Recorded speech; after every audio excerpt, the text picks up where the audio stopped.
Helsingin kaapelitehtaalla on tänä viikonloppuna nähty tatuointitaiteen parhaimmistoa Pohjoismaiden suurimmassa tatuointitapahtumassa. Ja nyt näemme, kenen isoäiti esimerkiksi tuli ikuistetuksi.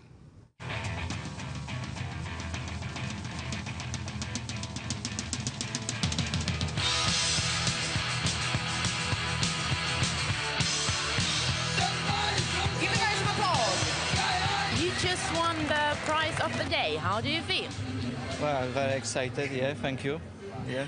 Can you tell me about the tattoo, the winning tattoo? Can we see it? Yeah, you can have a look. That's Olga, a portrait of her grandmother. Yeah, when she was a young and nice person. Yeah.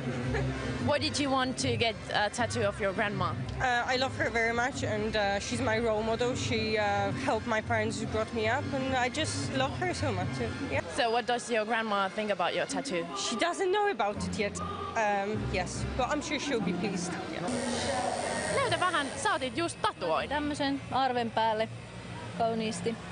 Oli hyvä. Oliko toi tatuoinnin ottaminen se syy, miksi sä tänään tulit tänne tatuointimessuille? Se oli taka-ajatuksena, mutta kyllä vähän yllätyksenä tuli.